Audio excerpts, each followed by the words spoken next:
Rani selalu mengira bahwa pulang ke rumah nenek di desa akan membawa nostalgia, bau kayu jati, suara jangkrik, dan malam yang terasa lebih lembut daripada kota. Tapi malam itu berbeda. Terlalu sunyi. Terlalu diam. Seakan seluruh rumah sedang menahan napas. Ia baru tiba sore tadi. Belum sempat beristirahat, nenek sudah tertidur karena kelelahan, meninggalkan Rani sendirian di rumah besar warisan keluarga itu. Rumah tua itu masih sama seperti bertahun-tahun lalu. Langit-langit tinggi, foto-foto keluarga kusam, dan deretan lemari kayu dengan ukiran rumit. Tapi ada satu sudut yang langsung membuat Rani gelisah. Ruang belakang tempat tempayan tua disimpan. Dari kecil, Rani selalu dilarang masuk ke ruang itu. Nenek hanya berkata, itu tempat barang-barang yang tidak boleh disentuh. Tidak pernah diberi alasan. Tidak pernah diberi penjelasan. Tapi malam ini, pintunya terbuka sedikit.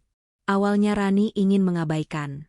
Ia sudah lelah, masih membawa koper, dan tubuhnya lengket oleh perjalanan panjang. Tetapi suara kecil di kepalanya mendorongnya untuk melihat. Mungkin pintunya rusak. Mungkin angin. Mungkin nenek lupa menutup. Rani menyalakan senter ponsel sebelum mendorong pintu itu. Engselnya mengeluarkan bunyi gesekan yang tajam, membuat bulu kuduknya meremang spontan. Ruang itu kecil dan gelap. Hanya ada satu lampu kuning yang berkedip-kedip. Bau lembab memenuhi udara. Benda pertama yang terlihat adalah tempayan hitam tua, besar, retak sedikit di bagian mulutnya. Dan di atasnya, ada selembar kain merah yang tampaknya berfungsi sebagai penutup. Rani merasakan sesuatu. Bukan ketakutan. Lebih seperti tekanan, seperti ada mata tak terlihat yang memperhatikannya dari balik gelap. Ia mendekat perlahan. Kain merah itu jatuh sendiri. Tidak ada angin, tidak ada hewan, tidak ada apapun. Senter di tangan Rani sedikit bergetar. Ia membungkuk, ingin mengambil kain itu, namun langkahnya terhenti ketika melihat sesuatu. Air di dalam tempayan bergerak. Bukan riak biasa, tapi seperti ada sesuatu di bawah permukaan, sesuatu yang sedang bergerak naik. De. Jantungnya berdetak keras. Ini cuma air, gumamnya, mencoba menenangkan diri. Tapi bahkan suaranya terdengar gemetaran. Rani menyorotkan cahaya senter ke dalam tempayan. Airnya gelap, terlalu gelap. Seperti bukan air biasa. Seperti air sungai yang pekat, atau air kubangan yang sudah lama dibiarkan. Tiba-tiba ada bunyi kecil dari dalam. Plup. Seolah gelembung udara naik ke permukaan. Rani tersentak mundur, menabrak rak kayu di belakangnya. Senter hampir terlepas dari tangannya. Ini pasti tikus atau apa, bisiknya lagi, meski ia sendiri tidak percaya.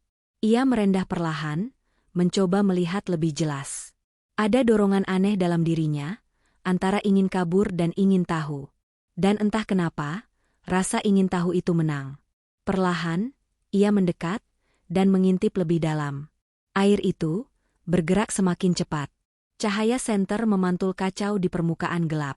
Rani menahan napas. Lalu, dari kedalaman yang tidak terlihat, sesuatu bergerak ke atas. Rani memicingkan mata.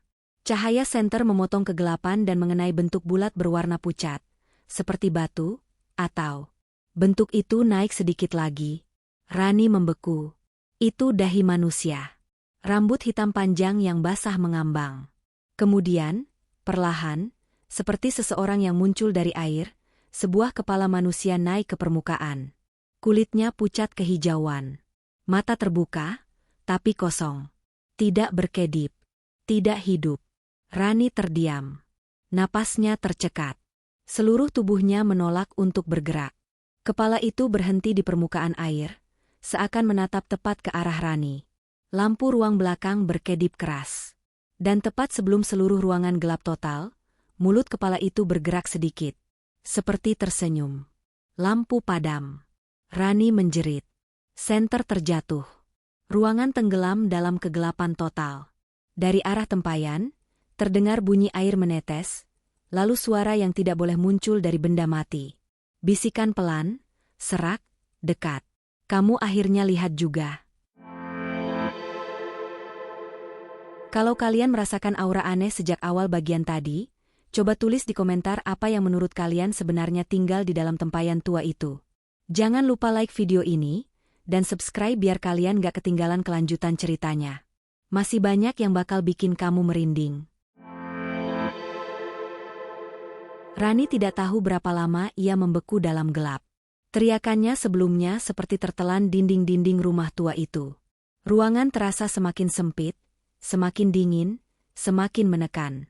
Dengan tangan gemetaran, ia meraba-raba lantai mencari ponselnya. Jari-jarinya menyentuh permukaan dingin. Ia meraihnya, menekan tombol senter berkali-kali sampai cahaya putih kembali menyala. Cahaya itu menyingkap ruang belakang. Tempayan, rak kayu, dinding yang lembab, semuanya kembali terlihat. Tapi kepala itu sudah hilang. Air tempayan tenang. Seolah tak pernah ada apapun yang muncul dari sana. Kok, nggak ada?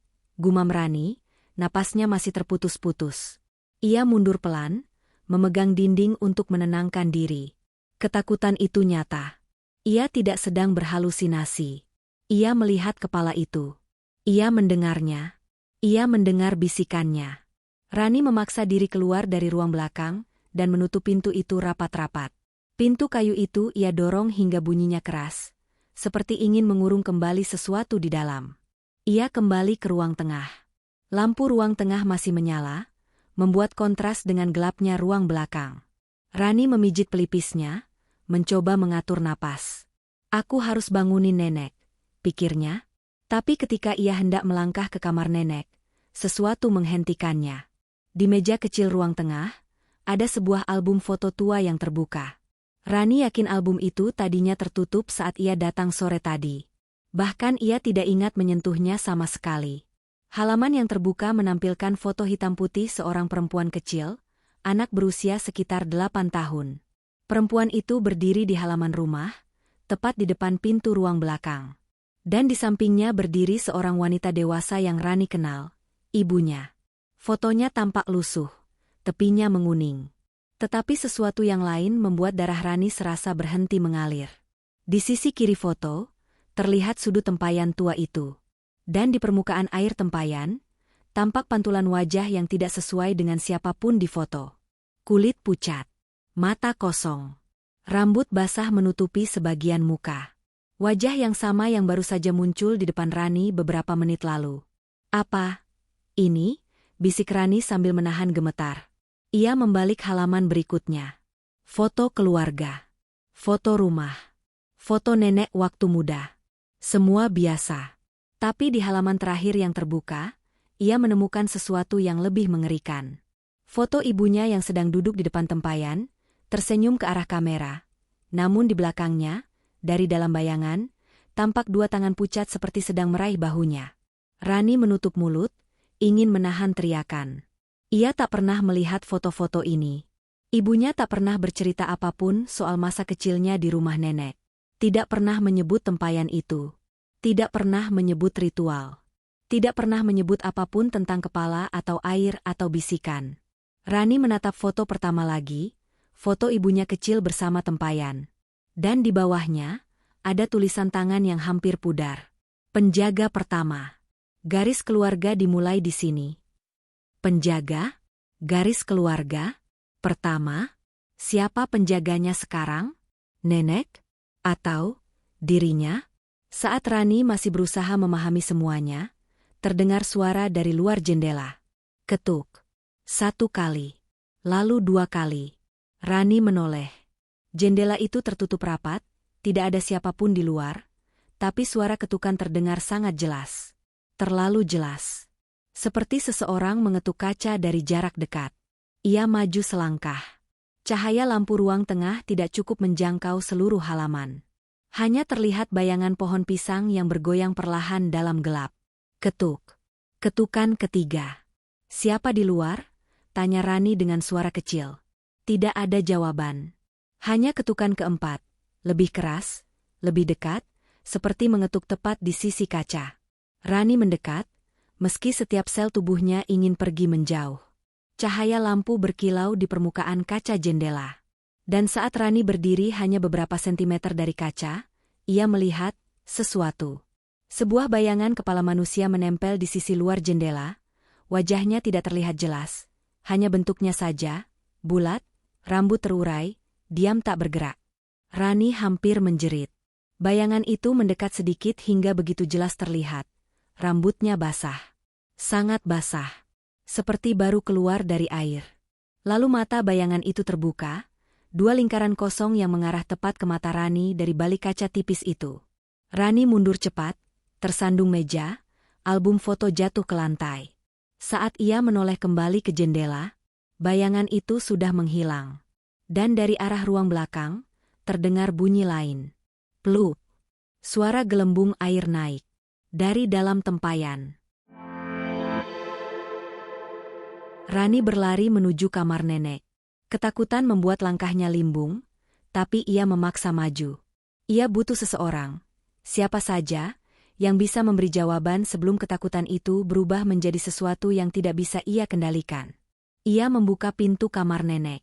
Nenek masih berbaring, tubuhnya mengecil di bawah selimut tipis. Napasnya terdengar berat, terputus-putus, seperti sedang menahan sesuatu yang lebih dari sekadar sakit fisik. Nek, Nek, Rani mengguncang pelan bahunya.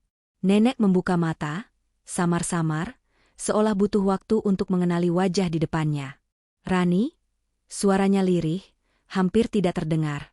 Nek, tadi di ruang belakang, ada sesuatu di tempayan itu. Kepala manusia. Nenek tahu apa itu? Tolong jelasin ke aku, kata Rani, suara bergetar.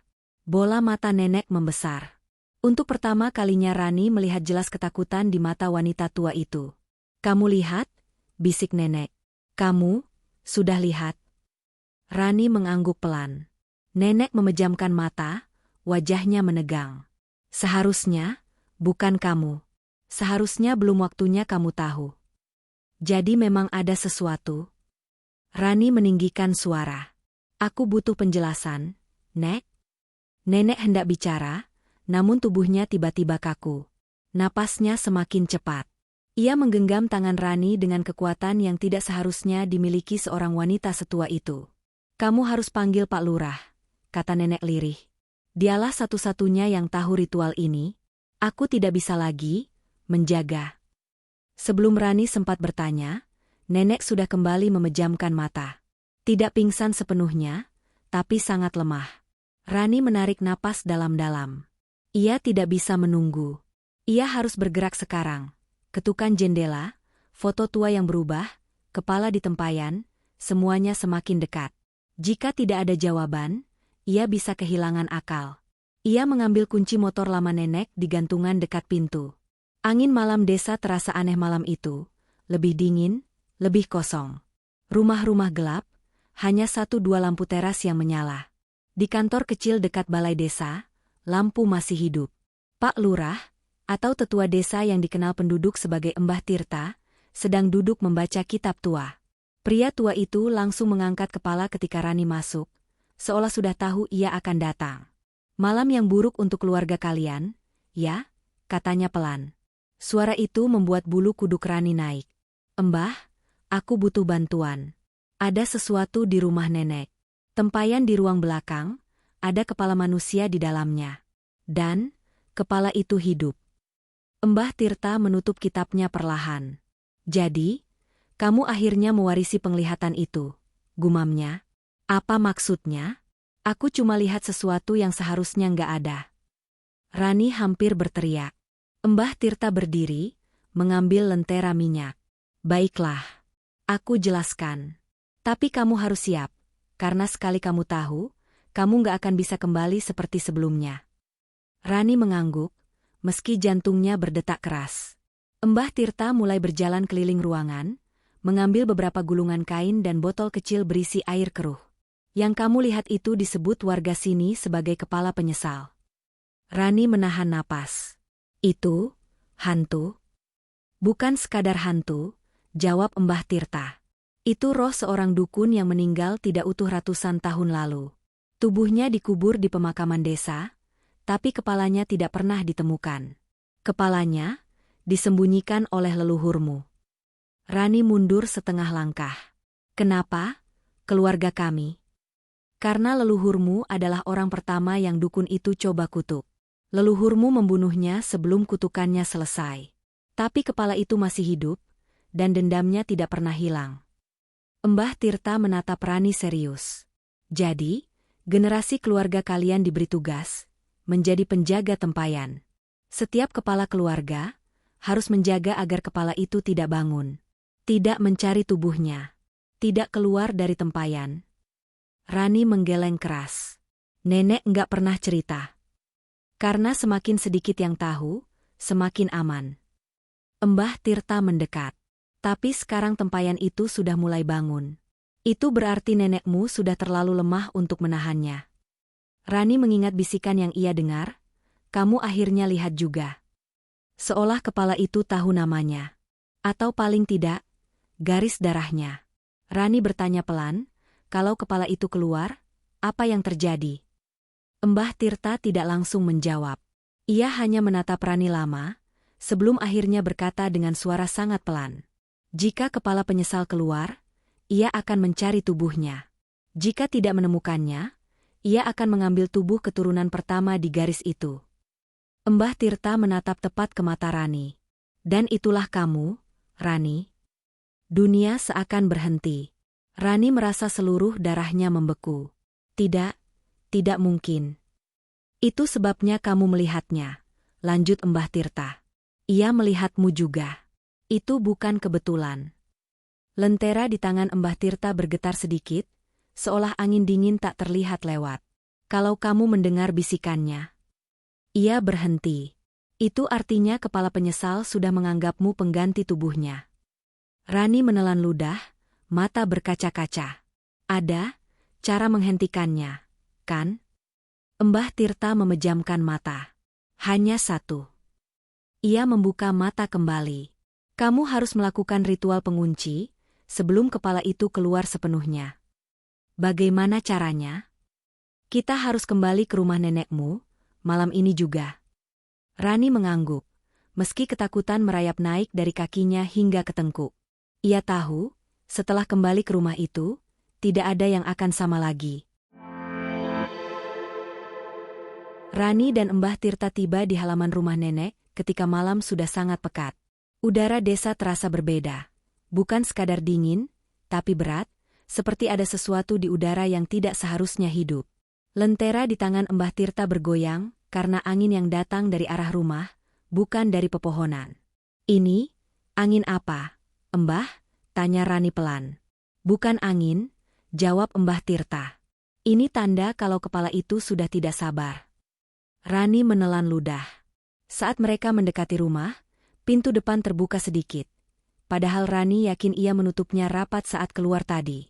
Lentera menerangi ruang tamu yang tampak berantakan, album foto tergeletak terbuka di lantai, tirai bergerak seperti ada tangan yang menyentuhnya, dan kursi goyang di sudut ruangan pelan-pelan bergoyang sendiri. Tanpa angin. Tanpa siapapun. Mbah Tirta mengangkat tangan ke depan dada, membuat tanda tertentu, lalu masuk perlahan. Jangan pisah dari saya. Malam ini dia sangat aktif. Rani mengangguk cepat, langkahnya menempel di belakang tetua itu.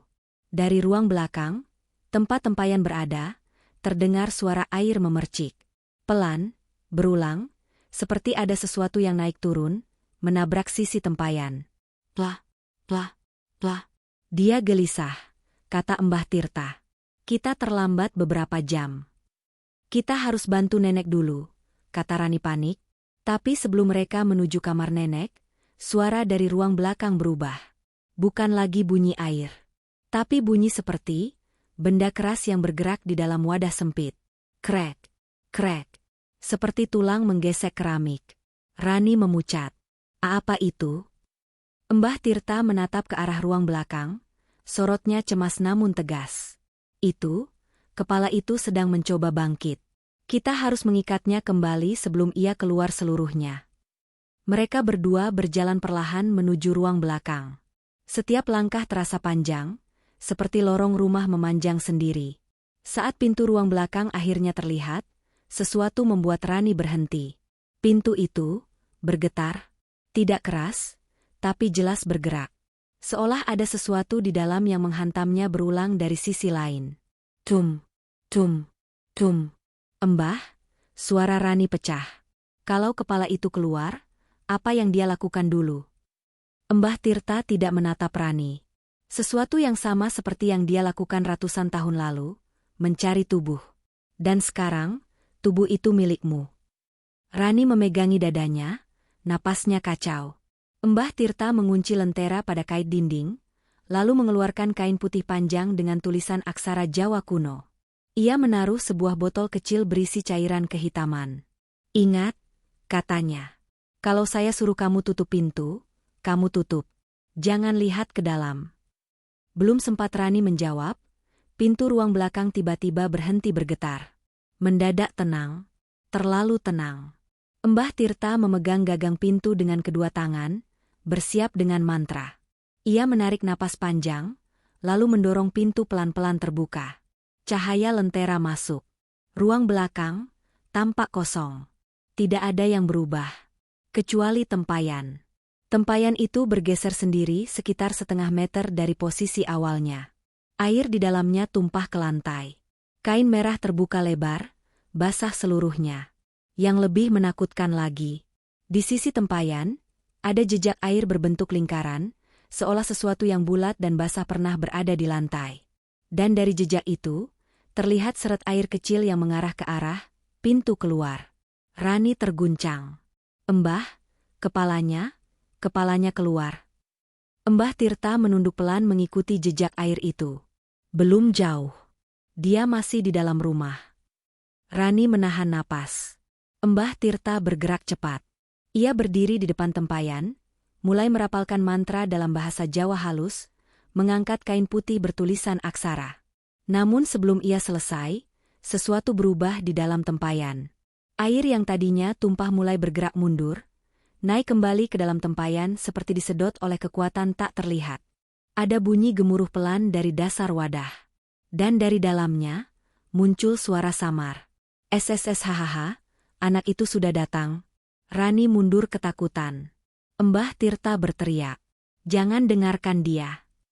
Tapi sudah terlambat. Suara itu bukan hanya terdengar, tapi terasa. Masuk ke telinga Rani seperti bisikan langsung ke dalam kepalanya. Rani. Ia tersentak. Mbah Tirta langsung menoleh. Kamu dengar namamu sendiri? Rani mengangguk, lututnya hampir roboh. Mbah Tirta memucat. Cepat, ambil botol itu. Rani meraih botol kecil berisi cairan hitam. Tuangkan ke dalam tempayan saat aku bilang. Sekarang, jangan lebih cepat, jangan lebih lambat. Mbah Tirta mempercepat mantranya. Aksara di kain putih tampak bergetar, seperti bernyawa. Tempayan mulai mengeluarkan asap tipis, dan suara dari dalam semakin jelas. Aku, sudah, hampir, bebas. Air di dalam tempayan mendidih. Lantai bergetar. Rumah bergemuruh kecil. Lampu ruang belakang mati hidup. Mbah Tirta berteriak. Sekarang. Tuang semua. Rani membuka botol itu dan menuangkan cairan hitam ke dalam tempayan. Tapi sebelum cairan menyentuh permukaan air, tempayan meledak menghantam ke samping, dan dari dalamnya sesuatu bergerak cepat seperti kilatan. Rani baru menyadari setelah terlambat. Itu kepala. Dan kepala itu melompat ke arah mereka. Waktu seolah berhenti ketika kepala itu melompat keluar dari tempayan. Basah, rambutnya menjuntai liar, matanya membelalak dengan warna kehijauan yang tak manusiawi. Kulit pucatnya memantulkan cahaya lentera, menciptakan bayangan bergerigi di dinding ruangan. Rani tidak sempat berteriak. Kepala itu bergerak cepat, hampir seperti binatang air. Ia menghantam lantai, memantul, lalu menggelinding ke arah mereka dengan kecepatan yang sama sekali tidak masuk akal untuk sesuatu tanpa tubuh. Mbah Tirta mendorong Rani ke samping. Hindar. Kepala itu meluncur dan menghantam lemari kayu tua, menciptakan dentuman keras. Rak kayu bergoyang, benda-benda jatuh berantakan, dan ruangan terasa makin sempit. Rani merangkak mundur, napasnya meluncur cepat seperti baru tenggelam. Mbah, apa yang harus kita lakukan? Mbah Tirta berdiri dengan susah payah, merapalkan mantra lebih keras meski suaranya bergetar. Kepala itu, dia mengikuti, darahmu. maka jangan dekatkan dirimu ke dia. Rani terhenti. Kenapa? Darahku. Mbah Tirta tidak sempat menjelaskan. Kepala itu kembali bangkit, dengan cara yang tidak bisa dijelaskan oleh logika atau anatomi. Seolah ada otot tak terlihat yang mengangkatnya dari lantai. Rambut basahnya menjulur seperti tentakel yang mencari sesuatu, atau seseorang. Matanya mengarah langsung ke Rani. Ia membuka mulutnya perlahan, dan suara serak bergelembung keluar. Akhirnya, aku bisa melihatmu, dengan jelas. Rani membeku. Kata-kata itu terasa menembus langsung ke pikirannya, menggetarkan tengkuknya. Suara itu bukan suara manusia. Bukan suara hewan. Tapi campuran yang tidak seharusnya ada. Kepala itu meluncur lagi, lebih cepat. Mbah Tirta segera menarik kain putih bertulisan aksara Jawa, dan menghentakkan ujungnya ke lantai. Aksara di kain itu memancarkan cahaya redup. Rani tidak pernah melihat sesuatu seperti itu. Bukan lampu, bukan pantulan. Lebih seperti nyala yang hidup dari dalam tulisan itu sendiri. Kepala itu berhenti mendadak beberapa meter dari mereka, seolah kain itu adalah penghalang yang tidak bisa ia lewati. Ia mengeluarkan suara geraman rendah. Mbah Tirta berteriak, "Rani, jauh. Pergi ke kamar nenekmu, ambil kotak kayu di bawah ranjangnya." Tetapi Mbah, cepat. Tanpa itu, kita tidak bisa mengikatnya kembali. Rani ragu hanya 1 detik sebelum akhirnya berlari keluar dari ruang belakang. Lantai rumah bergetar setiap kali kepala itu menghantam dinding tak kasat mata yang dibentuk kain ritual. Suara itu seperti benda keras yang mencoba menembus kaca tebal. Tut, tut, tut. Rani melewati ruang tamu. Angin dingin menyapu wajahnya. Jendela-jendela bergetar seolah ada sesuatu di luar yang mencoba masuk. Lampu ruang tamu meredup. Di dinding, foto-foto keluarga bergerak halus seperti digeser oleh banyak tangan tak terlihat. Rani tidak peduli. Ia fokus menuju kamar nenek. Saat ia membuka pintu, nenek terbaring seperti sebelumnya. Tapi sekarang, mata nenek terbuka sedikit. Rani hampir yakin nenek memanggil namanya pelan. Meski tidak yakin apakah itu kenyataan atau ketakutannya sendiri. "Nenek, maaf, aku harus ambil sesuatu." Rani bergegas ke bawah ranjang. Ia menemukan kotak kayu kecil yang warnanya hampir gelap seluruhnya karena usia. Ada ukiran seperti bentuk mata ditutupnya. Bentuk yang sama seperti motif kain ritual milik Mbah Tirta. Saat Rani meraihnya, ia mendengar suara dari ruang belakang. Suara teriakan. Teriakan Mbah Tirta. "Rani, cepat." Rani langsung berlari kembali. Tapi sebelum ia sampai ke ruang belakang, sesuatu menghentikannya. Di tengah lorong, tepat di lantai, ada genangan air yang mengalir melintasi ubin menuju arahnya. Air itu bergerak sendiri, menyeret sesuatu bersamanya. Rani berhenti, lalu menatap genangan itu, dan melihat bayangan kepala manusia di dalam aliran air, menatap ke atas dari refleksi lantai. Bayangan itu membuka mulutnya. "Dekatkan kotaknya ke aku." Rani terpaku. Kata-kata itu seperti magnet. "Jangan!" Suara Mbah Tirta bergema dari ruang belakang. Seketika bayangan itu menghilang dari permukaan air. Rani mendengar suara keras, seperti sesuatu yang pecah. Ia masuk ke ruang belakang, dan pemandangan di dalam membuat tubuhnya kaku. Kain ritual milik Mbah Tirta robek di bagian tengah. Lentera jatuh, minyaknya tumpah. Dan Mbah Tirta terdorong ke dinding, darah tipis mengalir dari pelipisnya. Di tengah ruangan, kepala itu kini mengambang di udara, rambut basahnya melayang seperti berada di bawah air. Matanya membelalak, namun sorotnya jelas ke satu titik. Rani. Dan kotak kayu di tangannya. "Buka kotak itu," bisik kepala tersebut, suaranya menggema dalam ruangan. Rani mundur, gemetar hebat. Aku nggak mau." Mbah Tirta, meski tubuhnya lunglai, berusaha bangkit dan berteriak. "Jangan buka kotak itu. Itu bukan untuk membantunya, itu untuk mengurungnya." Kepala itu berputar cepat ke arah Mbah Tirta, lalu mengeluarkan geraman dalam, membuat lantai bergetar. Rani memegang kotak itu semakin erat. Kepala itu bergerak perlahan mendekat, berbicara dengan suara yang kini berubah lebih dalam, lebih licin, lebih memaksa. Kotak itu, milik darahmu. Buka, aku ingin pulang. Rani menggigit bibir, air mata mengalir. Mbah, apa yang harus aku lakukan? Bisiknya putus asa. Mbah Tirta, hampir tidak mampu berdiri, menunjuk kotak itu dengan sisa kekuatannya. Rani, buka kotaknya. Tapi jangan sampai kepalanya mendekat saat kamu membukanya. Rani tertegun. Kenapa? Mbah Tirta menjawab dengan suara hampir hilang. Karena kalau dia sampai menyentuh kotak itu, dia akan benar-benar hidup kembali. Rani memegang kotak kayu itu sangat erat hingga ujung jarinya memutih. Napasnya patah-patah. Kepalanya berdengung. Seluruh dunia seakan menyempit hanya pada dua benda. Kotak di tangannya, dan kepala mengambang di hadapannya. Kepala itu mendekat pelan, seperti hewan yang yakin mangsanya tidak akan kabur. Rambut basahnya terjulur ke lantai, menjuntai dan meneteskan air hitam. Matanya menatap Rani tanpa berkedip, tanpa jeda, seolah telah menunggu momen ini selama ratusan tahun. Buka. Suaranya bukan lagi bisikan, tapi gema dalam ruangan. Buka, aku, pulang. Rani merasa seluruh tubuhnya ingin mematuhi suara itu.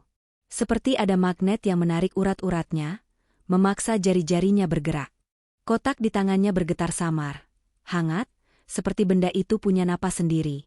Mbah, suara Rani bergetar, aku nggak kuat, suaranya masuk ke kepala aku. Mbah Tirta, bersandar pada dinding sambil menahan luka, berteriak dengan sisa suaranya. Rani, itu bukan suaramu. Itu suaranya. Lawan. Tapi kepala itu bergerak tiba-tiba, cepat, seperti ditarik sesuatu. Ia melayang tepat di depan wajah Rani. Begitu dekat hingga Rani bisa mencium bau tanah basah dan darah busuk dari rambutnya. Mata kepala itu melebar. Anak, darah, tubuhmu. Rani memejamkan mata, menahan teriakan. Jangan, sentuh aku. Mbah Tirta berteriak, buka sekarang. Tapi pegangi jauh dari dia. Rani dengan panik mengangkat kotak itu setinggi mungkin, menjauhkannya dari kepala hantu itu. Tangannya gemetar hebat saat ia menggeser kunci kayu kecil yang menahan tutupnya. Kotak itu klik terbuka. Angin dingin menerpa wajah Rani. Isi kotak itu membuatnya membeku. Di dalamnya, tidak ada jimat, tidak ada benda kuno, tidak ada lilin atau alat ritual.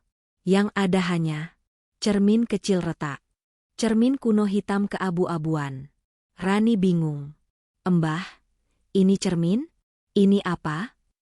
Mbah Tirta tersenyum lemah. Itu bukan cermin biasa. Itu tempat roh itu harus dikunci, wajahnya sendiri adalah penjaranya. Rani melihat pantulan di cermin itu, bukan dirinya, tapi ruang hitam tak berujung. Kosong, hampa, dan bergerak pelan seperti kabut. Ia mengangkat cermin ke arah kepala itu. Dan saat kepala itu melihat pantulan dirinya, ia mengeluarkan suara teriakan paling mengerikan yang pernah didengar Rani. Jangan! Rambut kepala itu meronta seperti ular-ular hidup. Matanya menyipit, kulitnya mengelupas, dan suara geramnya menggema seperti ribuan orang menjerit bersama. Rani menahan cermin kuat-kuat. Cahaya aneh keluar dari retakan cermin, menyedot sesuatu dari kepala mengerikan itu. Rambutnya terangkat, wajahnya tertarik ke arah cermin, seperti ada kekuatan besar yang menyeretnya kembali ke penjara lama yang sangat ia benci. Masuk! Rani berteriak histeris, seluruh tubuhnya tegang. Air di lantai membentuk pusaran menuju cermin. Dinding rumah bergetar. Lampu pecah. Mbah Tirta memegang lantai untuk tetap berdiri, merapalkan mantra terakhir dengan suara yang hampir hilang. Sosok kepala itu berputar-putar, menjerit, wajahnya terdistorsi saat cahaya cermin menyedotnya. Aku belum selesai. Darahmu, milikku. Tidak. Rani menahan cermin semakin dekat. Aku bukan tubuhmu. Tiba-tiba, dengan satu hentakan terakhir yang membuat seluruh rumah seolah tersedot, kepala itu hilang. Raib ditelan cermin. Cermin itu gelap. Lalu retakannya menyala merah. Kemudian padam. Kotak kayu terlempar dari tangan Rani. Ia jatuh berlutut, menangis, tubuhnya gemetar tidak terkendali. Hening. Rumah kembali sunyi. Hanya suara napas Rani dan detak jantungnya sendiri yang terdengar keras di telinganya. Mbah Tirta perlahan mendekat, meraih bahunya. Kamu berhasil, Rani. Kamu sudah kunci dia kembali. Keluargamu, selamat. Rani menangis lebih kencang, antara lega dan trauma yang masih melekat. Beberapa jam kemudian, ambulans datang menjemput nenek dan Mbah Tirta. Polisi datang setelah warga melaporkan suara ribut dari rumah. Tidak ada yang percaya cerita Rani, mereka hanya melihat tempayan pecah dan air berceceran. Cermin di dalam kotak kini terlihat mati, seolah hanyalah benda tua biasa. Rani menutup rumah, mengunci setiap pintu, dan duduk di teras sambil menunggu mobil menjemputnya pulang. Ia menatap langit. Aku berharap semuanya berakhir.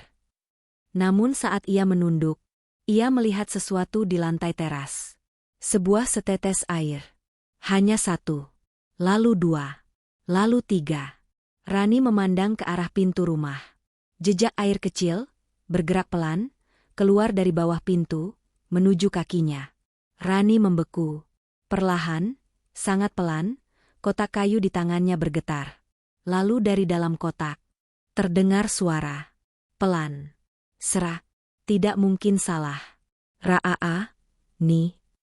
Cermin itu mulai retak lagi,